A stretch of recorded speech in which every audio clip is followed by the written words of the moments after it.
नमस्ते प्यारे विद्यार्थियों। आज हम कक्षा 8 के इस अभ्यास प्रश्न पत्र का हल करने वाले हैं। ये हिंदी विकास मंच के द्वारा आयोजित की गई हिंदी ओलंपियाड की परीक्षा है। क्या आप जानते हैं कि हिंदी ओलंपियाड की परीक्षा विभिन्न विद्यालयों में पूरे भारतवर्ष में सिर्फ एक ही संस्थान के द्वारा आयोजित नहीं की जाती है। ये जो प्रश्न पत्र है ये आप ऊपर देख सकते हैं और यहाँ पर इनका लोगो भी आप देख सकते हैं।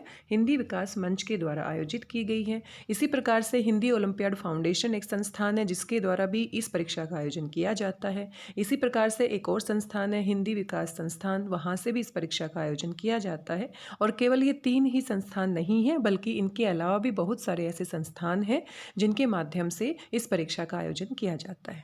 अब ये आपके ऊपर निर्भर करता है कि आपका विद्यालय, आपकी जो परीक्षा हुई है या परीक्षा होने वाली है वो किस संस्थान के द्वारा आयोजित की जाएगी। तो ये जो हमारी परीक्षा का प्रश्न पत्र है ये हिंदी विकास मंच के द्वारा आयोजित किया गया है और वहीं से हमें उपलब्ध हुआ है। तो हिंदी विकास मंच का हम बहुत बहुत धन्यवाद देना चाहते हैं। अगर आपके स्कूल में हिंदी ओलंपियाड फाउंडेशन की तरफ से आयोजित की जा रही है ये परीक्षा, तो जो आपका प्रश्न पत्र है वो अलग हो सकता है। लेकिन किसी भी संस्थान के द्वारा आपकी परीक्षा का आयोजन क्यों ना किया जाए, जो प्रश्न पत्र है उसका पाठ्यक्रम लगभग एक जैसा ही रहता है। हिंदी व्याकरण से जितने भी टॉपिक आपके पाठ्यक्रम में शामिल किए गए हैं कक्षा 8 में, उन सभी से प्रश्नों को पूछा जाता है। यानी कि आप एक हिंदी व्याकरण की पुस्तक खरीद सकते हैं, किसी भी पब्लिकेशन की क्यों ना हो। आजकल हर पब्लिकेशन की पुस्तक में हर टॉपिक के बारे में विस्तार से दिया जाता है। बस आपको अच्छे से उनको पढ़ना है, उनकी परिभाषाओं को पढ़ना है और थोड़ा सा अभ्यास करना है। तो आइए इस प्रश्न पत्र को हल करते हैं। और जो बाकी प्रश्न पत्र होते हैं हिंदी ओलंपियाड फाउंडेशन का, अगर आप देखेंगे तो उसका भी जो प्रारूप है बिल्कुल ऐसा ही होता है, बस प्रश्नों का हेरफेर हो जाता है। हिंदी विकास संस्थान का प्रश्न पत्र अगर आप देखते हैं तो वो भी लगभग एक जैसा ही होता है। तो यहाँ पर आप देख सकते हैं सबसे ऊपर यहाँ पर ये लोगो दिया गया है और यहाँ पर अंतर्राष्ट्रीय हिंदी ओलंपियाड परीक्षा के बारे में ये पूरी जानकारी है। और यहाँ पर विद्यालय का नाम, यानी कि अगर आप परीक्षा दे रहे हैं तो आपको अपने विद्यालय का नाम यहाँ पर लिखना है। प्रतियोगी कौन होता है? जो परीक्षा देने वाला होता है, यानी कि आपको अपना नाम यहाँ पर लिखना है। ये देखो छोटे रूप में लिखा गया है ह, और पीछे यहाँ पर ऐसे लाघव चिन्ह लगाया गया है, छोटा सा गोला बनाया गया है। तो इसका मतलब क्या होता है? हस्ताक्षर। और हस्ताक्षर जो शब्द है, हो सकता है आपने पहली बार सुना हो, आपके लिए नया हो। इसको सिग्नेचर जो होता है उसी को हिंदी में हम क्या कहते हैं? हस्ताक्षर। तो यहाँ पर आपको अपना सिग्नेचर करना है। और अनुक्रमांक क्या होता है? Roll number. तो यहाँ पर आपको अपना रोल नंबर लिखना है। तो जब आप अपनी परीक्षा के लिए रजिस्ट्रेशन करवाते हैं स्कूल की तरफ से, तो जो भी संस्थान ये रजिस्ट्रेशन करता है तो वो आपको एक रोल नंबर देता है, या आप अपने विद्यालय से इसके बारे में पता कर सकते हैं। तो यहाँ पर आपको अपना रोल नंबर लिखना होता है। ये कक्षा 8 के लिए प्रश्न पत्र है और 1 घंटे का समय आपको मिलता है। तो जितने भी संस्थान हैं, ये जो परीक्षा आयोजित की जाती है सभी 1 घंटे के अंदर आयोजित की जाती है। और यहाँ पर कुल अंक कितने रहने वाले हैं? 100। यहाँ पर साथ में कुछ निर्देश भी दिए गए हैं और इनको भी जल्दी से आप पढ़ सकते हैं। सभी प्रश्नों को ध्यानपूर्वक पढ़कर सही विकल्प का गोला OMR शीट में भरिए। तो आपको 2 चीज़ें मिलती हैं, एक तो आपका प्रश्न पत्र हो गया, ये जो आप देख रहे हैं ये आपका क्या है? प्रश्न पत्र है। और इसके साथ साथ अलग से एक आपको OMR शीट दी जाती है। OMR शीट में जितने भी प्रश्न दिए गए हैं उनके सामने गोले बने होते हैं और सही जो उत्तर होता है उसका गोला आपको भरना होता है। तो यही जो OMR शीट होती है वही आपकी चेक होती है, और चेक होने के बाद फिर आपके अंक दिए जाते हैं कि बच्चे ने कितने प्रश्न सही किए हैं और कितने अंक इसके आए हैं। उसी के आधार पर फिर आपको गोल्ड मेडल, सिल्वर मेडल और ब्रॉन्ज मेडल दिया जाता है, कितने अंक आपको मिले हैं, और उसी के आधार पर आपकी सर्टिफिकेट बनती है। प्रत्येक प्रश्न 2 अंक का होता है, यानी कि 100 अंक हैं तो 2-2 अंक के हिसाब से आपके कुल कितने प्रश्न मिलने वाले हैं? 50। किसी प्रश्न में कोई भी गोला नहीं भरने पर न तो अंक दिए जाएंगे और न ही कटेंगे। तो ना आपको कोई फायदा होगा ना कोई नुकसान, क्योंकि सवाल को आपने हल ही नहीं किया है। एक से अधिक गोला भरने या गलत उत्तर देने पर नकारात्मक अंक दिए जाएंगे, यानी कि नेगेटिव मार्किंग है। अगर आप गलत उत्तर देते हैं या एक से ज़्यादा गोले भर देते हैं किसी भी उत्तर में, तो वहाँ पर फिर आपके नंबर कट जाएंगे। तो इन सभी बातों का आपको ध्यान रखना है। और जब आपकी परीक्षा समाप्त हो जाती है तो यहाँ पर जो आपका प्रश्न पत्र है और OMR शीट है वो कक्ष निरीक्षक को आपको वापस देना होता है, यानी कि जो इन्विजिलेटर टीचर्स होते हैं जिनकी ड्यूटी लगती है जब आपकी परीक्षा होती है, तो वो इसको कलेक्ट कर लेते हैं। तो आइए देखते हैं ये 50 प्रश्न किस तरीके से पूछे गए हैं। लगभग सभी जो प्रश्न होते हैं वो हिंदी व्याकरण से पूछे जाते हैं, और अंत में 3 से 4 सवाल के लिए आपका एक अपठित गद्यांश भी होता है। कुछ पंक्तियां दी जाती हैं, एक पैराग्राफ्स होता है, उसको आपने पढ़ना होता है और उसके आधार पर प्रश्नों के उत्तर देने होते हैं।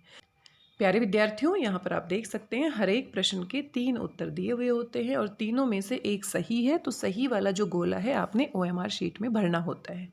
तो सबसे पहला प्रश्न आप यहाँ पर देख सकते हैं, निम्नलिखित में से कौन सी बोली अथवा भाषा हिंदी के अंतर्गत नहीं आती। तो हिंदी भाषा जो होती है उसके अंतर्गत बहुत सारी बोलियाँ आती हैं। तो यहाँ पर कुछ विकल्प दिए गए हैं। तो देखो, अवधी जो होती है उत्तर भारत में बोली जाती है और ये हिंदी क्षेत्र के अंदर आती है। ऐसे ही जो कन्नौजी होती है वो भी उत्तर भारत के क्षेत्र में आती है और हिंदी क्षेत्र में बोली जाती है। तो तेलुगु जो होती है वो दक्षिणी भारत में बोली जाती है, साउथ इंडिया में बोली जाती है और ये हिंदी क्षेत्र के अंतर्गत नहीं आती। तो यहाँ पर कौन सा विकल्प सही है? तेलुगु। जब भी आप व्याकरण की पुस्तक में पढ़ेंगे तो जो पहला आपका चैप्टर होता है भाषा और बोली वाला, तो उसमें इसके बारे में जानकारी आपको मिल जाएगी। दूसरा प्रश्न पूछा गया है, अंतस्थ व्यंजन कितने प्रकार के होते हैं। तो व्यंजन और स्वर आपने अच्छे से पढ़े हैं। वर्णमाला में मुख्य रूप से स्वर और व्यंजन होते हैं। स्वर और व्यंजन को मिलाकर हमारी क्या बनती है? वर्णमाला। स्वर के भी आगे 3 भेद होते हैं, व्यंजन के भी 3 भेद होते हैं। तो ये भी आप वर्णमाला वाला जो चैप्टर आपको मिलेगा उसमें पूरी जानकारी आपको दी होगी। आप अच्छे से पढ़ लीजिएगा और अच्छे से पढ़ने के बाद ही इस तरह के जो अभ्यास प्रश्न पत्र होते हैं उनको आपको हल करना चाहिए, ताकि आपको लगे कि हाँ, मेरी तैयारी कितनी है और कौन कौन से टॉपिक कहाँ कहाँ से पूछे गए हैं और कितनी तैयारी मुझे करनी बाकी है। तो व्यंजन के 3 भेद होते हैं। एक हमारे स्पर्श व्यंजन होते हैं। स्पर्श व्यंजन से संबंध करके भी बार बार आपका सवाल पूछा जाता है। ये क से और म तक होते हैं 25। उसके बाद आपके क्या होते हैं? अंतस्थ व्यंजन होते हैं, जो कि यहाँ पर पूछ लिए गए हैं। इनकी संख्या कितनी होती है? 4। और ये कौन कौन से होते हैं इनको भी आप यहाँ से याद रख सकते हैं।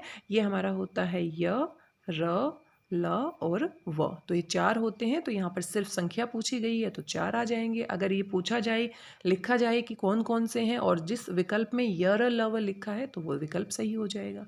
इसके बाद हमारे ऊष्म व्यंजन होते हैं, जिसमें हमारा आता है श, स, श और ह। तो ये हमारे क्या होते हैं? ऊष्म व्यंजन होते हैं। तो 3 प्रकार के व्यंजन है, यहाँ से बार बार सवाल पूछे जाते हैं। अधिक दिनों तक रहने वाले के लिए एक शब्द। तो अनेक शब्दों के लिए एक शब्द किसी भी व्याकरण की पुस्तक में मिल जाते हैं, तो उनका भी आप अभ्यास कर सकते हैं। तो ये प्रश्न पत्र हल करते समय आप साथ साथ ये भी देख सकते हैं कि कौन कौन से टॉपिक में किस तरह से सवाल पूछे जा रहे हैं। उन टॉपिक्स को आप अच्छे से तैयार कर सकते हैं। वैसे अगर आप सर्च करेंगे तो इनका पाठ्यक्रम भी मौजूद है। जैसे ही आप इनके बारे में गूगल पे सर्च करते हैं तो पूरा पाठ्यक्रम यहाँ पर आ जाता है। इनकी वेबसाइट है, उस पर भी आप विजिट कर सकते हैं, internationalhindiolympiad.com.in।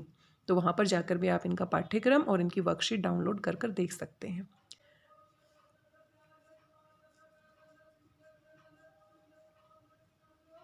प्यारे बच्चों, आपने देखा बैकग्राउंड में नॉइस आ रही है। प्याज लो, टमाटर लो, घिया लो, तोरी लो। तो संडे वाले दिन जब मैं वीडियो रिकॉर्ड करती हूँ तो बैकग्राउंड में इस तरह की आवाज़ें बहुत आती है। कभी कबाड़ी वाला चिल्लाता है, कभी सब्जी वाला, कभी फ्रूट वाला। तो ये बैकग्राउंड नॉइस बहुत आता है और बार बार मुझे वीडियो रिकॉर्ड करके उसको डिलीट करना पड़ता है ताकि बैकग्राउंड में कुछ सुने ना। तो आप देख सकते हैं कितनी बार मुझे रिकॉर्डिंग करनी पड़ती है। चलिए आगे बढ़ते हैं। अधिक दिनों तक रहने वाला। तो अधिक दिनों तक रहने वाले को हम क्या कहते हैं? चिरस्थायी।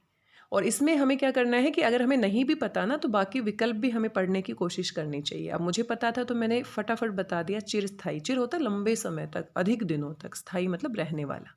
अब देखो यहाँ पर निरपराध। तो अब दूसरे विकल्प भी देख सकते हैं, उनको भी हटाकर एलिमिनेशन मेथड से भी आप अपने सही उत्तर तक पहुँच सकते हैं।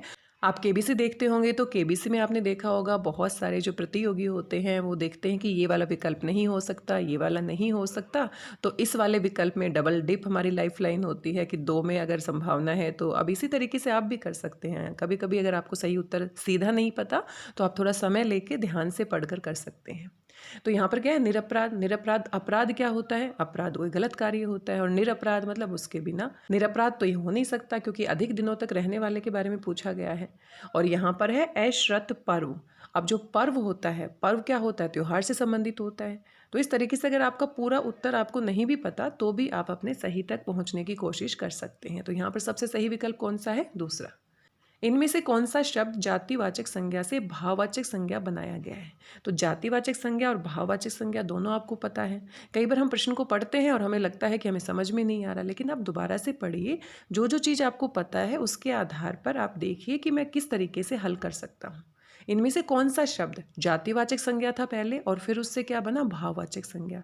तो सभी शब्दों को ध्यान से आप देख लीजिए। अब जैसे बुढ़ापा है तो बुढ़ापा जो है किससे बनता है, बूढ़ा शब्द से, और बूढ़ा कोई भी हो सकता है, बूढ़ा पूरी जाति के बारे में बता रहा है। तो बूढ़ा जो शब्द है वो बूढ़े लोगों की पूरी जाति के बारे में बता रहा है, तो क्या है, जातिवाचक संज्ञा। और उस जातिवाचक संज्ञा से बुढ़ापा, और बुढ़ापा की फीलिंग होती है, बुढ़ापे में हम कमज़ोर महसूस करने लगते हैं, हमारा शरीर कमज़ोर हो जाता है, और भी बहुत सारी समस्याएं आती है, अलग तरीके की भावनाएं हमारे मन में आती हैं। तो बुढ़ापा क्या बन गया, भाववाचक संज्ञा। तो यही विकल्प सही है, लेकिन बाकी भी आप देख सकते हैं। अब देखो कठोरता, अब कठोरता में जो मूल शब्द है वो क्या है, कठोर। अब कठोर क्या होता है, गुण होता है, विशेषता होती है कि भाई वह व्यक्ति तो बड़ा कठोर है, तो ये क्या है, विशेषण है। तो ये तो विशेषण से कठोरता बन गया। और सजावट, सजावट किससे बनता है, सजाना। अब किसी चीज़ को हम सजाते हैं और सजाते हैं तो उसको सजावट करना कहते हैं। तो सजाना, अब सजाना जो है आपका वो तो क्रिया है, तो ये क्रिया से बना है। तो इस तरीके से थोड़ा सा रुक कर और इस तरीके से आप इनका अभ्यास करेंगे तो आपकी समझ भी पक्की होगी, और बाकी अगर और भी परीक्षाओं में आप प्रश्नों को हल करते हैं तो समझदारी से हल कर सकते हैं। तो बुढ़ापा जो है बूढ़ा से बना है, बूढ़ा जातिवाचक संज्ञा है क्योंकि पूरे बुजुर्ग लोगों की जाति के बारे में बता रहा है। कठोरता, कठोर, कठोर विशेषता होती है, और सजाना क्या होती है, क्रिया होती है। तो इस तरीके से आप करेंगे, थोड़ा सा ध्यान से करेंगे और धैर्य के साथ आप इसे पढ़कर थोड़ा समय लगाकर आप करेंगे तो आपका एक प्रश्न के साथ साथ और भी बहुत अच्छे से वो टॉपिक पूरा तैयार हो जाएगा। निम्न में से कौन सा घोष वर्ण है। अब देखो घोष और अघोष ये भी बार बार पूछे जाते हैं। व्याकरण की पुस्तक में वर्णमाला वाला चैप्टर पढ़ेंगे तो वहाँ पर विस्तार से जानकारी दी होती है। तो घोष और जो अघोष होते हैं उसको याद करने का तरीका मैं आपको बता देती हूँ। देखो हमारे वर्ग होते हैं, जैसे क वर्ग है, और क वर्ग में हमारे कैसे वर्ण आते हैं, क, ख, ग, घ और ड। तो ये 5 हमारे क्या होते हैं, व्यंजन होते हैं, क वर्ग में आते हैं। तो यहाँ पर पहला और जो दूसरा होता है वो क्या कहलाता है, पहला। हर एक वर्ग का, ऐसे ही च वर्ग होता है, च, छ, ज, झ, य। ऐसे ही ट वर्ग होता है, ट, ठ, ड, ढ, न। ऐसे ही प वर्ग होता है, प, फ, ब, भ, म। ऐसे ही त वर्ग होता है, त, थ, द, ध, न। तो हर एक वर्ग में 5 हमारे क्या होते हैं, वर्ण होते हैं, व्यंजन होते हैं, और उसमें से पहला और जो दूसरा है इनको आप याद कर लो, ये क्या होते हैं, अघोष। अघोष यानी कि इससे जब हम इनका उच्चारण करते हैं ना तो आसानी से हो जाता है, कंपन उत्पन्न नहीं होती, क, ख। और जो हमारा तीसरा, चौथा और पांचवा होता है यानी कि ग, घ और ड। अघोष के लिए आप याद रख सकते हैं कि पहला और जो दूसरा किसी भी वर्ग का व्यंजन होगा वो अघोष होगा, और बाकी जो तीसरे नंबर पर बच गया है, चौथे नंबर पर और पांचवें नंबर पर बच गया है वो क्या होगा, घोष। तो यहाँ पर घोष पूछा है तो आप देख लीजिएगा। आप देखो यहाँ पर ये जो हमारा है ये ख, और यहाँ म और यहाँ च। तो ख किस में आता है, क, ख अभी हमने देखा, और पहला और दूसरा है तो ये क्या आएगा, अघोष। लेकिन यहाँ पर घोष पूछा गया है तो ये गलत हो गया। ऐसे ये आपका च और छ, तो ये आपके पहले नंबर पे आ रहा है, और पहला और दूसरा क्या होगा, अघोष, तो ये भी गलत हो गया। अब देखो म वाला आप देख सकते हैं, म वाला किस में आता है, प, फ, ब, भ और म। तो देखो पहला और दूसरा तो अघोष है, तो तीसरा, चौथा, पांचवा क्या है, घोष है। तो म हमारे कौन से नंबर पर आ रहा है, पांचवें नंबर पर, तो ये क्या हो जाएगा, घोष, यानी कि तीसरा विकल्प सही है। तो एक बार इसको रुककर थोड़ा सा ध्यान से समझ लेंगे तो बाकी किसी भी परीक्षा में अगर घोष अघोष से प्रश्न पूछे जाते हैं तो आप फटाफट अंदाजा लगा लेंगे कि पहला दूसरा है तो अघोष होगा, तीसरा चौथा पांचवा है तो घोष होगा। शोषक का सही विपरीतार्थक शब्द चुनिए। तो विलोम शब्द या विपरीतार्थक शब्द अपोजिट वर्ड्स पे आप कहते हैं तो ये आसान होते हैं, थोड़ा सा ध्यान देंगे तो आप इनको कर सकते हैं। शोषक, अब शोषक क्या होता है, शोषण करने वाला, और पोषक क्या होता है, किसी को पालने वाला। तो शोषक से क्या हो गया, पोषक हो गया। रक्षक, रक्षक रक्षा करने वाला होता है, और इसका अगर विपरीत शब्द हम देखें तो क्या होगा, भक्षक। रक्षक, भक्षक। और शोषित, अगर देखो यहाँ शोषक है तो पोषक आ गया, शोषित आता तो क्या आता, पोषित। विलोम शब्दों में एक तुकबंदी भी होती है, एक तरीका पैटर्न भी होता है। शोषित अगर आता है तो क्या होगा, पोषक नहीं होगा, पोषित। शोषित, पोषित। पोषक आ गया तो क्या हो गया है, शोषक। पोषक, शोषक, आप देख रहे हैं तुकबंदी। रक्षक आ गया तो क्या हो जाएगा, भक्षक। तो ज़्यादातर विलोम शब्द जो होते हैं उसमें हमें ध्यान रखना पड़ता है कि कौन सा सही शब्द इसमें आएगा। तो शोषक, शोषक से क्या हो जाएगा, पोषक। तो ये हमारा दूसरा विकल्प क्या है, सही है। निम्नलिखित विकल्पों में से किस विकल्प में सभी शब्द व्यक्तिवाचक संज्ञाएं हैं? अब देखो व्यक्तिवाचक संज्ञा आपको पता है, किसी विशेष व्यक्ति वस्तु स्थान के नाम को हम क्या कहते हैं? व्यक्तिवाचक संज्ञा कहते हैं। तो देखो राम विशेष नाम है, रामचरितमानस विशेष पुस्तक का नाम है और गंगा नदी विशेष नाम है। तो देखो पहला ही विकल्प क्या हो गया है? सही। बाकी भी पढ़कर आप देख सकते हैं। हरियाली, हरियाली का भाव होता है, भाववाचक संज्ञा है। वकील, वकील क्या है? वकील विशेष आप कह सकते हैं। पुस्तक, पुस्तक जो है पूरी जाति के बारे में बोध करा रहा है, तो यहाँ पर एक हमारा भाववाचक संज्ञा आ गया। आगे है कृष्ण, कामायनी और मिठास। मिठास आपका भाववाचक है। कृष्ण विशेष नाम है और कामायनी क्या है? ये भी विशेष नाम है, लेकिन मिठास की वजह से ये वाला विकल्प गलत हो जाता है। तो इस तरीके से सारे विकल्प पढ़िए और ध्यान से आप देखिए, जल्दबाजी नहीं करनी है। किसी शब्द को संक्षिप्त रूप में लिखने के लिए प्रयुक्त होता है। संक्षिप्त क्या होता है? छोटा रूप। और आपने अगर ध्यान से सुना है तो देखो आपका बिल्कुल शुरुआत में लिखा था ह और उसके आगे छोटा सा गोला लगा था, और मैंने कहा था ये लाघव चिन्ह है, पूरा हस्ताक्षर शब्द नहीं लिखा। हस्ताक्षर कैसे लिखा जाता है? बहुत बड़ा हो जाता है, देखो हस्ताक्षर, ये पूरा शब्द है हस्ताक्षर, सिग्नेचर को हम कहते हैं। लेकिन इसकी बजाय इन्होंने सिर्फ क्या लिख दिया? ह और फिर गोला लगा दिया। अब डॉक्टर पूरा होता है, लेकिन डॉक्टर आपने देखा होगा इस तरीके से हम लिखते हैं, छोटे रूप में। और छोटे रूप को ही क्या बोलते हैं? संक्षिप्त करना। ये शुद्ध हिंदी का शब्द है, संक्षिप्त यानी कि छोटा करना, ब्रीफ करना। तो यहाँ पर क्या आएगा? लाघव चिन्ह। अब देखो थोड़ा सा रुक जाते हैं, क्योंकि हम सिर्फ पेपर को रट्टा नहीं लगा रहे हैं, और यहाँ पर आप थोड़ा सा रुक सकते हैं। आपको भागना नहीं है कि मुझे सही उत्तर पता चल गया। बाकी विकल्प के बारे में भी आप सोचिएगा। इस तरीके से एक ही प्रश्न पत्र में आपका बहुत सारे अच्छे से सवाल तैयार हो जाएंगे। योजक मतलब जोड़ना। ऐसे आप जैसे आपने देखा होगा माता और पिता, तो माता पिता जो शब्द होते हैं उनके बीच में इस तरीके का डैश लगा होता है। इस डैश को हम क्या कहते हैं? योजक चिन्ह, यानी कि जोड़ने वाला। और विवरण चिन्ह क्या होता है? आपने देखा होगा कई बार हम क्या करते हैं, कुछ हेडिंग लगाते हैं, जैसे कि हम राम के बारे में लिख रहे हैं और राम के बारे में लिख के हम इस तरीके से डैश कर देते हैं, यानी कि इसके बारे में विस्तार से हम बताने वाले हैं। तो इस तरीके से विवरण चिन्ह होता है। तो बाकी विकल्प भी आप ध्यान से देखते हुए चलें। धातु किसे कहते हैं? तो संस्कृत अगर किसी बच्चे के पास है, संस्कृत में आप धातु रूप पढ़ते हैं। तो धातु क्या होता है? किसी भी क्रिया का मूल रूप होता है। अब संस्कृत में लिख हमारी क्या होती है? धातु। आपने पढ़ी होगी, लिख हमारी क्या होती है? धातु। और इसमें ना अगर हम प्रत्यय जोड़ देते हैं तो हमारी हिंदी की क्रिया बन जाती है लिखना। यहाँ पर आप देख सकते हैं कि आपसे क्या पूछा गया है? आपसे पूछा गया है धातु किसे कहते हैं। धातु किसे कहते हैं? क्रिया के मूल रूप को कहते हैं। तो देखो तत्सम तो संस्कृत के शब्द होते हैं। मूल शब्द क्या होता है? जब उपसर्ग और प्रत्यय अलग करते हैं तो मूल शब्द आता है। क्रिया के मूल रूप को, तो इन दोनों में कंफ्यूज नहीं होना है। ये जो दोनों हैं इनको ध्यान से पढ़ना है कि धातु हमारी क्या होती है? क्रिया का मूल रूप होता है, और धातु में ना प्रत्यय जोड़ने से ज़्यादातर हमारी हिंदी की क्रियाएँ बन जाती हैं। हिंदी वर्णमाला में आयोगवा वर्ण कौन से हैं? अब आप देख रहे हो वर्णमाला वाले टॉपिक से कितने सवाल पूछ लिए गए हैं। स्वर व्यंजन आप अच्छे से पढ़ लीजिए, उनके भेद आप अच्छे से पढ़ लीजिए, घोष अघोष पढ़ लीजिए, उच्चारण स्थान पढ़ लीजिए। तो यहाँ पर आयोगवा, आयोगवा क्या होते हैं? अंग और अह को हम क्या कहते हैं? आयोगवा।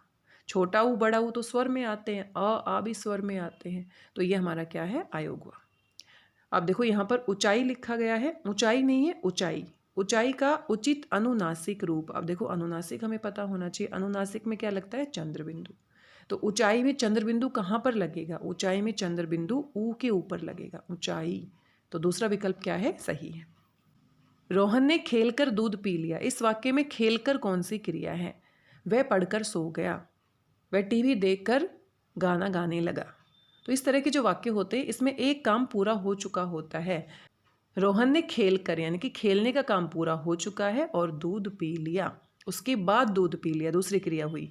तो इस तरह की जो क्रियाएं होती हैं वो क्या होती है? पूर्वकालिक। पूर्वकालिक मतलब पहले जो हो चुकी हैं। सकर्मक जिसमें कर्म होता है। सहायक क्या होती है? जो सहायता करने वाली होती है मुख्य क्रिया की। तो इस तरीके से दूसरा विकल्प क्या है? सही है। यौगिक शब्द है। अब देखो यौगिक जो शब्द है, शब्द के भी अनेक भेद होते हैं, अलग अलग आधार पर होते हैं। अर्थ के आधार पर 2 भेद होते हैं, सार्थक और निरर्थक, आपने सुना होगा। ऐसे ही रचना के आधार पर 3 भेद होते हैं, और वो क्या होते हैं? रूढ़ होते हैं। रचना के आधार पर होते हैं, बनावट या रचना। रूढ़ होते हैं, यौगिक होते हैं। आप पढ़ना, ये भी किसी भी व्याकरण की पुस्तक में शब्द भंडार जो टॉपिक होता है, शब्द निर्माण और शब्द क्या होते हैं, उसमें पूरा विस्तार से दिया होता है। यौगिक होता है और एक आपका योग रूढ़ होता है। आपने जरूर पढ़ा होगा अगर आपने तैयारी की है। ये हमारे क्या होते हैं? रचना या बनावट के आधार पर। अब देखो ये क्या पूछ रहा है हमसे? ये हमसे पूछ रहा है उत्पत्ति के आधार पर। यहाँ पर आप देखिए, ये हमसे पूछ रहे हैं उत्पत्ति के आधार पर। उत्पत्ति के आधार पर यानी कि कहाँ से शब्द आया है, कहाँ से उसका जन्म हुआ है। तो यौगिक तो हमारा रचना के आधार पे था, ये गलत हो जाता है। तो आपने देखा होगा उत्पत्ति के आधार पर हमारे क्या होते हैं, तत्सम होते हैं, तद्भव होते हैं, देशी होते हैं, विदेशी होते हैं और संकर शब्द होते हैं। तो यानी कि जो नहीं है, तो नहीं है कौन सा है, यौगिक, और जो नहीं है वही उत्तर है हमारा। तो ये नहीं है, तो यही हमारा क्या आ जाएगा, सही उत्तर। निम्नलिखित में से कौन सा शब्द वृद्धि संधि का उदाहरण नहीं है। आप देखो संधि और संधि के भेद आपको अच्छे से पढ़ लेने हैं, क्योंकि कक्षा 8वीं का प्रश्न पत्र है और 8वीं में संधि वाला टॉपिक आ जाता है। तो यहाँ पर स्वर संधि, व्यंजन संधि और आपकी विसर्ग संधि, ये तो आप पढ़ लेते हैं, लेकिन स्वर संधि के भी 5 भेद होते हैं। स्वर संधि जो होती है उसके भी हमारे कितने भेद होते हैं, 5 भेद होते हैं, और उसमें एक संधि आती है वृद्धि। अब जो वृद्धि संधि है आप देखेंगे इसमें परिवर्तन होता है, क्योंकि संधि क्या होती है, संधि में जो 2 शब्द होते हैं, 2 शब्दों में जो पास के वर्ण होते हैं उनमें परिवर्तन होता है और एक नया शब्द बन जाता है। तो वृद्धि संधि में क्या होता है, देखो थोड़ा सा विस्तार से हम समझने का प्रयास करते हैं। देखो ये शब्द है सदा और एव, इसको मैंने तोड़ दिया। अब सदा एव में यहाँ पर ध्यान से देखिए किसकी मात्रा लगी है, आ की, और यहाँ पर आपका एक और व्यंजन है, क्या है, ए। सदा और एव मैंने इसको तोड़ दिया है, सदैव शब्द को तोड़ दिया है, और यहाँ पर देखिए आ की मात्रा है और यहाँ पर ए है, और ये दोनों मिलकर परिवर्तन होता है किसमें, बड़े ए की मात्रा में। और बड़े ए की मात्रा आपको पता है उसी शब्द के ऊपर 2 मात्रा ऐसे लगती है। तो यहाँ पर आप सदैव को देखिए, तो यहाँ पर क्या है, वृद्धि संधि है। ऐसे ही जलोग, ये भी उसी पैटर्न पे आप देख सकते हैं, जल और दूसरा शब्द क्या है, ओग, जल और ओग। तो यहाँ पर ल में क्या है आपका पूरा अ, और यहाँ पर क्या है, ओ। तो अ और ओ मिलकर इसमें क्या बनेगा, औ की मात्रा। तो एक बात आप याद रख सकते हैं कि इसमें ऊपर 2 मात्रा लगती है, या तो बड़े ए की मात्रा लगेगी या फिर औ की मात्रा लगेगी। तो वहाँ पर कौन सी संधि होती है, वृद्धि संधि होती है। तो यहाँ पर आपका क्या है, और संधि के बहुत सारे नियम होते हैं, थोड़ा सा ध्यान से आपको इसकी प्रैक्टिस करने की आवश्यकता है। ये दोनों हमारी वृद्धि संधि के उदाहरण आते हैं। ये गुरूपदेश, ये हमारा वृद्धि संधि में नहीं है, और यहाँ पर मिसप्रिंट कह सकते हैं। गुरूपदेश कैसे लिखा जाता है, यहाँ बड़े ओ की मात्रा आनी चाहिए, यहाँ पर छोटे ओ के तरीके से लिखा गया है, टाइपिंग एरर हम कह सकते हैं।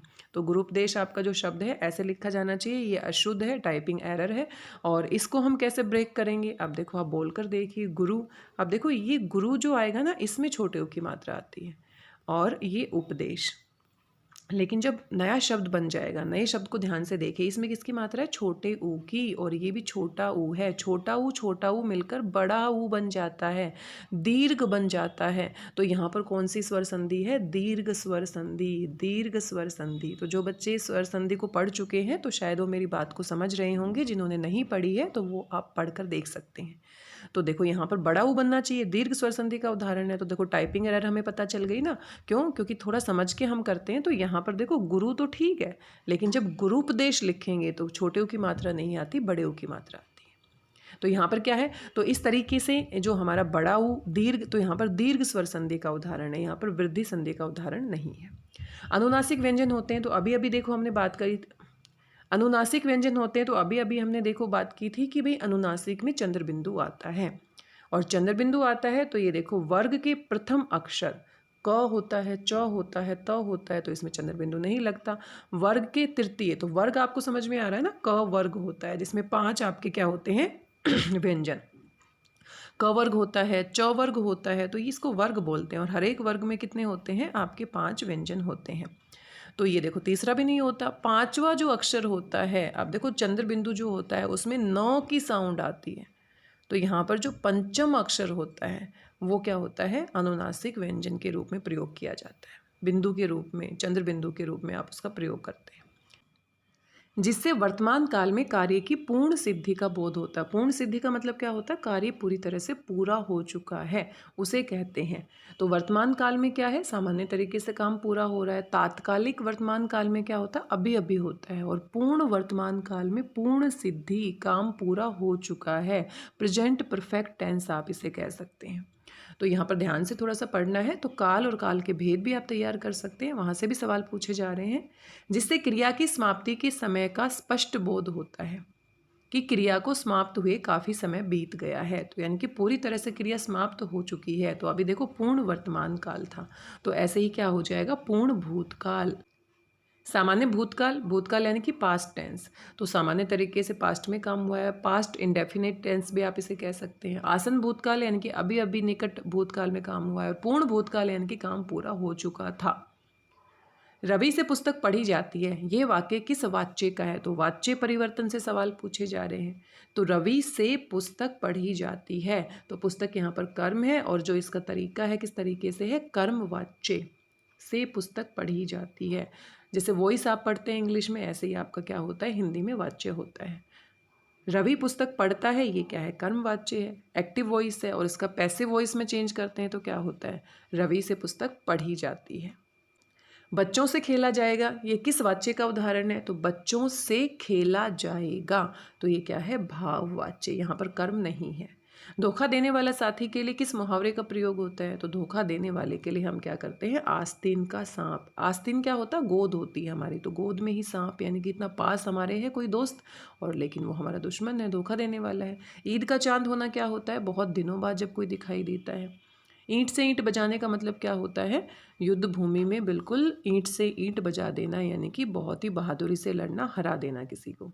निम्न में से नासिक व्यंजन कौन सा होता है? नासिक व्यंजन क्या होता है, जिसकी ध्वनि नाक से निकलती है, तो ये पंचम अक्षर होता है। और पंचम अक्षर आपका कौन सा है, ये ग्रुपदेश। अब देखो यहाँ पर आप देख रहे हैं टाइपिंग एरर। अब देखो यहाँ पर र पर बड़े ऊ की मात्रा है और यही शब्द, बिल्कुल यही शब्द आपका पहले था, तो वहाँ पर छोटे ऊ की लिखी गई थी।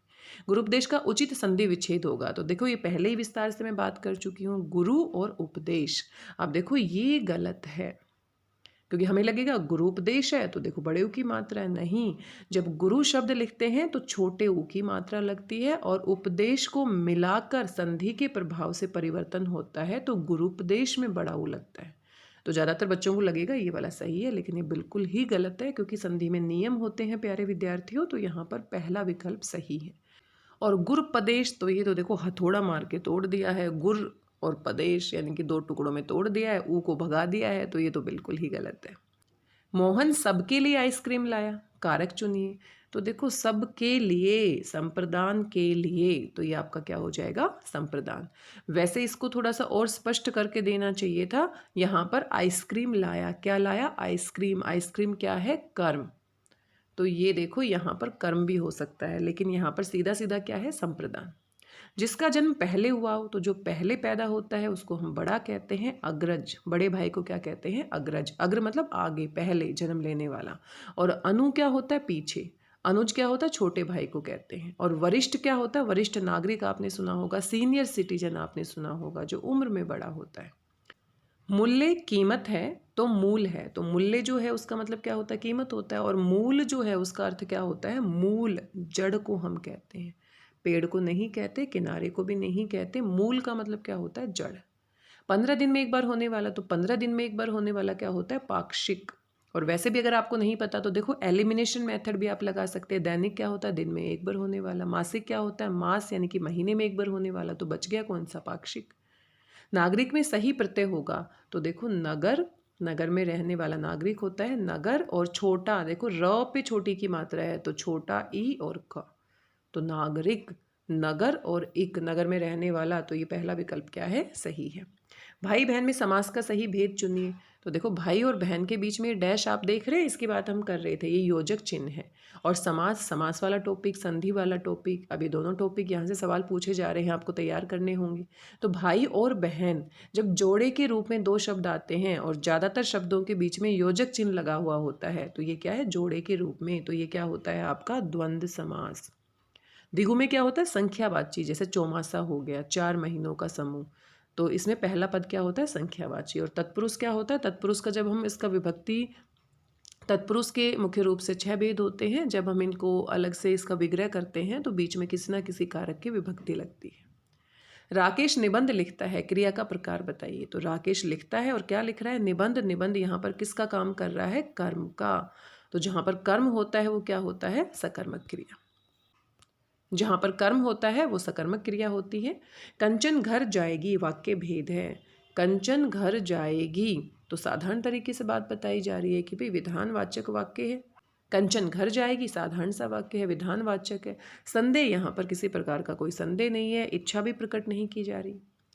कर के दो सही अर्थ हैं। तो देखो कर एक शब्द है और इसके दो अर्थ क्या हो सकते हैं। तो कर हम किसको कहते हैं, हाथ को भी कहते हैं, और कर जो होता है वो किरण भी होती है। तो पहला ही विकल्प क्या हो जाएगा, सही। किरण तो ठीक है, यहाँ पर गेहूं नहीं होता, पंख और गेहूं ये बिल्कुल ही गलत हो गया है। तो पहला विकल्प क्या है, सही। जो किसी का पक्ष न ले, किसी का फेवर ना करे, तो वो क्या होता है, निष्पक्ष। और जब हम न्याय करते हैं तो आपने सुना होगा निष्पक्ष न्याय, यानी कि किसी का भी पक्ष नहीं लेना, जो सही है वो सही है और जो गलत है वो गलत है। विपक्ष क्या होता है, दो पक्षों में एक हमारा क्या होता है, हमारा पक्ष होता है, और दो दूसरा अपोजिशन में होता है, उसको विपक्ष बोलते हैं। और पक्षहीन क्या होता है कि जो ना पक्ष में है ना विपक्ष में है, बिल्कुल ही अलग है। परमार्थ का सही संधि विच्छेद होगा। तो संधि से देख रहे हैं आप कितने सवाल पूछे जा रहे हैं, तो इनको आप अच्छे से तैयार कर लीजिए। अब देखो परमार्थ यानी कि परम और अर्थ, इसको तोड़ेंगे तो परम और अर्थ। तो परम और अर्थ सही कहाँ पर लिखा है, दूसरे विकल्प में। और देखो ये स्वर संधि का उदाहरण है, म में अ और यहाँ पर अ, और दोनों मिलकर बड़ा दीर्घ स्वर बनाते हैं आ, तो आ की मात्रा लग गई परमार्थ। तो ये क्या है, दीर्घ स्वर संधि का उदाहरण। पीठ ठोकना का अर्थ है, तो पीठ ठोकना ये नहीं है कि पिटाई करना। तो देखो पहला ही पिटाई लिखा है, तो कई बच्चों को लगेगा पीठ ठोकना यानी कि मार रहे हैं, तो ये बिल्कुल ही गलत है। मैदान छोड़कर भाग जाना, ऐसा तो बिल्कुल भी नहीं है। उत्साह बढ़ाना, जब हमारी कोई पीठ थपथपाता है या पीठ ठोकता है, इसका मतलब क्या है, थपथपाना भी आप समझ सकते हो। इसका मतलब है जैसे कोई हमारी कमर पर टैप करता है तो हमें बड़ा अच्छा लगता है, शाबाशी देता है और हमारा उत्साह बढ़ाता है। कौन सा पर्यायवाची सूर्य का नहीं है, तो कौन सा पर्यायवाची शब्द पूछा है, तो सूर्य को हम क्या कहते हैं, दिवाकर यानी कि दिन को करने वाला। दिनेश यानी कि दिन का ईश्वर आप कह सकते हैं। और राकेश क्या होता है, राका ईश। राका का मतलब क्या होता है, रात्रि। तो शब्दों के साथ अगर हम खेलेंगे, अब मान लीजिए आपको शब्द नहीं पता तो परेशान नहीं होना है, नया शब्द है तो उसके साथ खेलना है, उसको जानने की कोशिश करनी है। और ऐसे अगर आप आनंद लेके पढ़ेंगे तो आपका जो आप कह सकते हैं हिंदी भाषा का जो शब्दकोश है उसमें वृद्धि होगी और आपका बहुत अच्छे से हिंदी में इंटरेस्ट भी बनता हुआ चला जाएगा। तो कई बार क्या होता है, जब नया शब्द हम देखते हैं तो सर में दर्द होने लगता है, कहाँ से आ गया। नहीं, आपको नहीं पता कोई बात नहीं, किसी की मदद से आप देखिए, पुस्तक की मदद से किसी से पूछिए और कहीं से भी जानकारी इकट्ठी करने की कोशिश कीजिए। और जब आपको पता लग जाए, अरे ये तो मुझे नहीं पता था और अपनी मेहनत से मैंने इसका पता लगा लिया है, तो कितनी खुशी वाली बात है। तो राका और ईश, राका यानी कि रात्रि का ईश्वर, और रात्रि में कौन आता है, चंद्रमा। रात्रि को रोशन कौन करता है, चंद्रमा।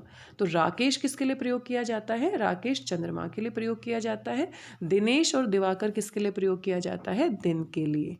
तो यहाँ पर सूर्य का पर्यायवाची नहीं है, यानी कि चंद्रमा का पर्यायवाची है। दिए गए शब्दों में द्वित्व व्यंजन वाले शब्द पर गोला लगाइए। तो द्वित्व व्यंजन क्या होते हैं, एक जैसे व्यंजन दो बार आते हैं। तो यहाँ पर एक जैसे व्यंजन दो बार कहाँ पर आए हैं, बिल्ली, कच्चा, बच्चा, पक्का, सच्चा। तो इन सब में क्या है, एक आधा आता है, दूसरा पूरा आता है। तो यहाँ पर आधा ल और फिर दोबारा से पूरा ल आ गया। तो इस तरह के व्यंजन वाले शब्द क्या होते हैं, द्वित्व व्यंजन वाले। द्वित्व का मतलब क्या होता है, दो बार रिपीट होने वाले। तुम कहाँ जा रहे हो, ये वाक्य उदाहरण है।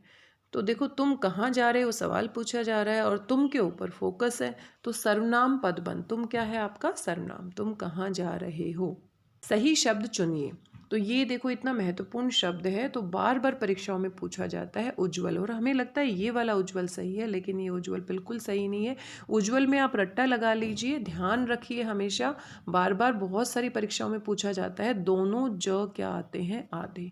ऐसे ही कवियत्री शब्द इतनी बार पूछा जाता है, कवियत्री, इसको भी आप रट्टा लगा लीजिए। ऐसे ही श्रृंगार शब्द शुद्ध वर्तनी के लिए बार बार परीक्षाओं में पूछा जाता है। ऐसे ही दवाइयाँ, दवाइयाँ हमें लगता है, देखो केमिस्ट की जो शॉप होती है ना, उस पर इस तरीके से दवाइयाँ लिखा जाता है और हमें लगता है ये तो बहुत सही है, हम तो बार बार देखते हैं, लेकिन ये बहुत ही गलत है। दवाइयाँ में छोटी ई आती है।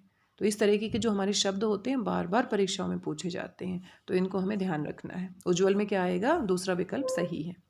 लघु का विलोम है, अब लघु क्या होता है, छोटा, और लघु का विलोम क्या हो जाएगा, दीर्घ।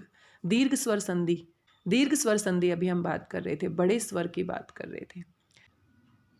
आगे पूछा गया है, देख लो साकेत नगरी है यही, स्वर्ग से मिलने गगन में जा रही। तो किसी नगरी की बात की जा रही है जिसका नाम साकेत है और वो स्वर्ग से मिलने गगन में जा रही है। तो क्या कोई नगरी या कोई नगर स्वर्ग से मिलने जा सकता है? नहीं। यानी कि वो नगरी जो है उसमें इतनी ऊंची ऊंची बिल्डिंग है, इतने ऊंचे ऊंचे भवन है, ऐसे लगता है जैसे स्वर्ग लोक को छू रहे हैं, उससे मिलने जा रहे हैं। तो इस वाक्य में कौन सा अलंकार है? तो अलंकार अगर आपने पढ़े हैं तो अनुप्रास अलंकार क्या होता है? जहाँ पर एक ही वर्ण की बार बार आवृत्ति होती है। उत्प्रेक्षा क्या होता है? उत्प्रेक्षा में संभावना दिखाई जाती है कि ऐसा लग रहा है जैसे ऐसा हो रहा है। और मानवीकरण अलंकार क्या होता है? मानवीकरण अलंकार जो होता है उसमें ऐसा होता है कि भाई किसी निर्जीव वस्तु को ऐसे मानव की तरह क्रियाएं करते हुए दिखाया जाता है। तो यहाँ पर देखो थोड़ा सा विकल्प गड़बड़ दिए गए हैं, मेरे हिसाब से इसके विकल्प थोड़े स्पष्ट देने चाहिए थे। तो देख लो, साकेत नगरी है यही, स्वर्ग से मिलने गगन में जा रही है। ऐसा लग रहा है जैसे स्वर्ग से मिलने में जा रही है, तो ये क्या है? उत्प्रेक्षा, मानो ऐसा लग रहा है स्वर्ग से मिलने जा रही है। लेकिन यहाँ पर मानवीकरण भी हो सकता है, क्योंकि नगर जो है, नगर को मतलब स्वर्ग से मिलने जा रही है, तो मिलने के लिए कौन जाता है? इंसान जाता है। तो नगरी यहाँ पर ऐसे लग रहा है कोई युवती है और वो स्वर्ग से मिलने के लिए जा रही है। तो यहाँ पर मानवीकरण अलंकार नहीं देना चाहिए था, यहाँ पर वैसे क्या है? उत्प्रेक्षा अलंकार। और अगर ध्यान से देखें तो यहाँ पर अतिशोक्ति अलंकार भी बनता है। अतिशोक्ति अलंकार में क्या होता है? बातें बहुत बढ़ा चढ़ा कर की जाती हैं कि भाई स्वर्ग से मिलने कोई नगरी कैसे जा सकती है, इतनी ऊंची बिल्डिंगें कैसे हो सकती हैं। तो अतिशोक्ति अलंकार हो सकता है यहाँ पर। तो यहाँ पर जो विकल्प है मेरे हिसाब से सही नहीं दिए गए हैं। यहाँ पर सबसे सही विकल्प अतिशोक्ति का ही बनता है। अगर अतिशोक्ति नहीं है तो उत्प्रेक्षा अलंकार आप कह सकते हैं, और यहाँ पर मानवीकरण भी हो सकता है। यहाँ पर सबसे सही विकल्प होना चाहिए अतिशोक्ति अलंकार। दूसरे नंबर पे अगर ये नहीं है तो उत्प्रेक्षा अलंकार कह सकते हैं, और यहाँ पर मानवीकरण भी है। तो मेरे हिसाब से यहाँ पर स्पष्ट प्रश्न दिया जाना चाहिए। आगे है गे संयुक्त व्यंजनों का मेल है। तो संयुक्त व्यंजन आपको पता है क्षत्रज्ञ श्र। तो गे जो है आपका है वो ज और ये से मिलकर बनता है, और यहाँ पर भी गलत दिया गया है। देखो यहाँ पर भी मिसप्रिंट आप कह सकते हैं, ज और य और फिर अ भी इसमें मिला हुआ होता है। और यहाँ पर जो है आपका, यहाँ पर तो बिल्कुल ही गलत दे दिया है, और ये भी बिल्कुल गलत है। तो यहाँ पर ये विकल्प भी गलत है क्योंकि इसके साथ अ भी मिलना चाहिए। लेकिन यहाँ सबसे सही विकल्प कौन सा है? पहला। अंधकार शब्द का विलोम क्या है? तो अंधकार, ये आसान है, आपको पहले ही पता है। अंधकार से क्या हो जाएगा? प्रकाश। व्योम किसे कहते हैं? व्योम हम आकाश को कहते हैं। और खत्म तो आपको पता ही है। भाववाचक संज्ञा बताइए। तो भाववाचक संज्ञा क्या होती है? पशुता। पशु क्या है? जातिवाचक संज्ञा है। आप देखो ये वो वाला सवाल आपने किया था कि कौन सा शब्द जातिवाचक संज्ञा से भाववाचक बना है, तो ये भी जातिवाचक था पहले। पशु, पशु कोई भी जाति का हो सकता है। इसे पशु की पूरी जाति यहाँ पर बताई गई है, और उससे क्या बन गया है? पशुता।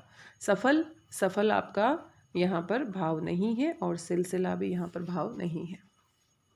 आगे आप देख सकते हैं ये आपका अपठित गद्यांश है जिसको आपने अभी पढ़ना है, और इसके आधार पर जो प्रश्न पूछे गए हैं उनका उत्तर देने हैं। तो चलिए जल्दी से इसे पढ़ लेते हैं। संयुक्त परिवार, संयुक्त परिवार क्या होता है? Joint family. संयुक्त परिवार क्या बिखरे कि परिवार नामक संस्था तथा घर के मानवीय बुजुर्ग दोनों महत्वहीन हो गए। संयुक्त परिवार में, ज्वाइंट फैमिली में हमारे दादा दादी हमारे साथ रहते हैं, चाचा चाची, ताया ताई, तो पूरा परिवार मिलकर साथ रहता है, और इसमें बुजुर्गों का काफ़ी सम्मान होता था। लेकिन आजकल जो हमारी लाइफस्टाइल है, जीवन जीने का तरीका बदल गया है। छोटे छोटे परिवार में रहते हैं, न्यूक्लियर फैमिली में रहते हैं। महत्वाकांक्षाओं का लप लपाता। महत्वाकांक्षाएं क्या होती है? बहुत कुछ पाने की इच्छा। महत्वाकांक्षाओं का लप लपाता लज्जाहीन समुद्र एक के अस्तित्व को लील गया।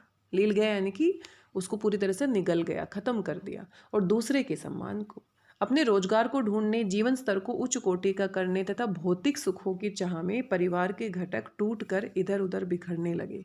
और इस हड़बड़ाहट में किसी ने भी ये नहीं सोचा कि परिवार के बूढ़ों को भी उनका प्रेम, ध्यान और स्नेह चाहिए। अब मान लीजिए नौकरी लेनी है, नौकरी के लिए शहर में आ गए, शहर में आ गए, वहीं पर अपना फ्लैट खरीद लिया, अपना प्लॉट ले लिया, घर बना लिया, और गांव को छोड़कर हम अपने परिवार को छोड़कर आ जाते हैं। ज़्यादातर लोग इसी तरीके से यहाँ पर एक नया परिवार बना रहे हैं, न्यूक्लियर फैमिली बना रहे हैं। अधिकतर परिवारों में आजकल बूढ़ों की स्थिति मिट्टी की एक मूर्ति की तरह हो गई है। खाना खाओ, दवाई खाओ, मुंह बंद करके चुपचाप एक और बैठे रहो, कोई उनसे बात नहीं करता है। और किसी को लगता है बात करने की ज़रूरत भी नहीं है क्योंकि ये बूढ़े हो गए हैं, इन्होंने अपना जीवन जी लिया है, हमारे पास समय ही कहाँ है। उनसे ये अपेक्षा की जाती है कि वे ना तो कुछ बोलें और ना ही कुछ पूछें। अगर वो बार बार हमसे कुछ पूछते हैं तो हमें चिड़चिड़ाहट होती है, अगर वो हमसे कुछ बोलते हैं तो हमें लगता है घर के कामों में क्यों बोलना। घर में किसी बाहरी व्यक्ति के आने पर उन्हें चुपचाप उठकर चले जाना होता है। अब मान लीजिए किसी के घर में कोई मिलने आता है, कोई पार्टी होती है, तो बुजुर्गों का महत्व वहाँ पर ख़त्म हो जाता है। उनको कहीं अकेले में भेज दिया जाता है कि आपका क्या काम है यहाँ पर। घर में उनकी स्थिति बहुत असम्मानीय तथा उपेक्षित हो गई है। यदि वे सामने वाले अर्थात बेटा बहू अथवा बेटी जमाता की शर्तों पर रहना चाहें तो ठीक है, अन्यथा पैसे हैं तो वृद्धाश्रम चले जाएं, नहीं तो सड़कें तो हैं ही। तो अगर वो अपने बच्चों की हाँ में हाँ मिलाते हैं, उनकी बातें मानते हैं, चुपचाप रहते हैं, तो ठीक है, उनके घर में आप रह सकते हो। लेकिन अगर आपके पास पैसे हैं तो आप वृद्धाश्रम भी जा सकते हो। तो इस तरीके से, या फिर सड़क पर भी उनको छोड़ दिया जाता है। कुछ तो परिवार ऐसे होते हैं जो बुजुर्गों को कहीं बहाने से लेकर जाते हैं और सड़क के किनारे छोड़कर आ जाते हैं। तो ये हमारे समाज में बुजुर्गों के साथ क्या हो रहा है, परिवार कैसे बिखर रहे हैं, उसके बारे में जानकारी दी गई है। परिवार संस्था के अस्तित्व को कौन लील गया है, तो लील गया से आपको परेशान नहीं होना। लील गया यानी कि किसने समाप्त कर दिया है। तो किसने समाप्त कर दिया है? महत्वाकांक्षाओं का लपलपाता लज्जाहीन जो समुद्र है। यानी कि लोग अपनी इच्छाओं को पूरा करना चाहते हैं, बहुत बड़ा आदमी बनना चाहते हैं, और इस चक्कर में परिवार टूटते हुए चले जा रहे हैं। जीवन स्तर को ऊंचा बनाने या भौतिक सुखों की चाह में क्या होने लगा है, तो जीवन स्तर को हम ऊंचा बनाने के लिए, लाइफस्टाइल को और अधिक बेहतर बनाने के लिए, नई नई सुख सुविधाओं की वस्तुएं प्राप्त करने के लिए, तो ऐसे में क्या होने लगा है, परिवार के घटकों का विघटन हो रहा है। विघटन होना यानी कि कमी होना, कि परिवार टूट रहा है। परिवार के बूढ़ों को क्या चाहिए, तो परिवार के बूढ़ों को हमसे कुछ नहीं चाहिए, परिवार के सदस्यों का प्रेम, ध्यान और स्नेह चाहिए बस। तो ये आपका पहला विकल्प क्या है, सही है। परिवार के सदस्यों के पैसे तो उनको चाहिए ही नहीं, और पक्के घर भी नहीं चाहिए। जैसा भी घर है वो वहाँ पर खुश रहते हैं। आजकल परिवार में मिट्टी की मूर्ति की तरह किन की स्थिति हो गई, तो मिट्टी की मूर्त किन को बना दिया गया है, परिवार के बूढ़ों को, क्योंकि उनको बोलने ही नहीं दिया जाता। उनको लगता है कि ये परिवार में है तो एक कोने में पड़े रहेंगे, ना कुछ बोले ना कुछ करें। वृद्धाश्रम किन के लिए बने हैं, तो बुजुर्गों के लिए बने हुए हैं। वृद्धाश्रम में बहुत सारे परिवार ऐसे होते हैं जो अपने घर के बड़े बुजुर्गों को वृद्धाश्रम में पहुंचा देते हैं, उनकी मर्जी के खिलाफ पहुंचा देते हैं। वो नहीं चाहते लेकिन फिर भी ज़बरदस्ती छोड़ आते हैं। तो प्यारे विद्यार्थियों, ये कुल हमारे 50 प्रश्न दिए गए थे और इन प्रश्नों को हमने हल किया है। इन 50 प्रश्नों को विस्तार से आज हमने हल किया है। आशा करती हूँ जानकारी आपको पसंद आई होगी। और किसी भी परीक्षा की तैयारी क्यों ना हो, आप अपनी हिंदी व्याकरण की पुस्तक को अच्छे से पढ़िए और उसमें जितने भी टॉपिक दिए गए हैं उनकी परिभाषाओं को समझने का प्रयास कीजिए, बार बार अभ्यास कीजिए। और पुस्तक से जब आप पढ़ेंगे तो आपको कॉन्फिडेंस आएगा, क्योंकि आपने वो पूरी जानकारी बहुत अच्छे से पढ़ी है, और फिर आप इस अभ्यास प्रश्न पत्र को दोहरा सकते हैं। कई बार क्या होता है कि हमें लगता है कि सिर्फ प्रश्न पत्र को ही दोहरा लेते हैं। कई बच्चे मैसेज करते हैं कि मैम यही प्रश्न पत्र आएगा। तो बेटा जी, यही प्रश्न पत्र कैसे आ सकता है, क्योंकि जो प्रश्न पत्र होते हैं वो हम तक नहीं पहुंचते हैं। जब पूरे प्रश्न पत्र सारे विद्यालयों में हो जाते हैं तब हमें प्रोवाइड करवाए जाते हैं, हम तक पहुंचते हैं। तो इस साल का जो प्रश्न पत्र है वो हमें अगले साल मिलेगा, अगले साल का है वो उससे अगले साल मिलेगा। तो ये जितने भी चैनल के ऊपर अपलोड किए जाते हैं प्रश्न पत्र, तो ज़रूरी नहीं यही आएंगे। हाँ, इनकी सहायता से आप अभ्यास कर सकते हैं, आपको अंदाज़ा लग जाता है कि कैसा प्रश्न पत्र आएगा। ये तो लीक करने वाली बात है। अब पेपर होने से पहले ही प्रश्न पत्र कैसे आपको मिल सकता है। तो आपको अपनी व्याकरण की पुस्तक से अच्छे से सारे टॉपिक पढ़ने हैं, और अच्छे से आप पढ़ेंगे तो आप में कॉन्फिडेंस आएगा। और फिर आप जहाँ से भी अभ्यास प्रश्न पत्र मिलते हैं, गूगल पे आप सर्च कर सकते हैं, यूट्यूब पर भी बहुत सारे चैनल है, तो जहाँ से भी आपको कोई भी प्रश्न पत्र मिलता है तो उसकी आप तैयारी कर लीजिए। और आपका जो नया प्रश्न पत्र आएगा तो उसमें आपको कॉन्फिडेंस आएगा, आप अच्छे से उनको हल कर सकते हैं, क्योंकि टॉपिक तो वही रहते हैं। प्रश्नों को घुमा फिरा दिया जाता है, थोड़ा अलग बना दिया जाता है। अब मान लीजिए संज्ञा, अब संज्ञा आपने अच्छे से पढ़ ली है, संज्ञा किसे कहते हैं, उसके कितने भेद होते हैं, व्यक्तिवाचक संज्ञा क्या होती है, तो कोई भी सवाल पूछे आप आराम से कर सकते हैं। चाहे आपके प्रश्न पत्र में नया सवाल आए जो आपने पहले कभी नहीं पढ़ा है, लेकिन फिर भी आप उसको हल कर सकते हैं।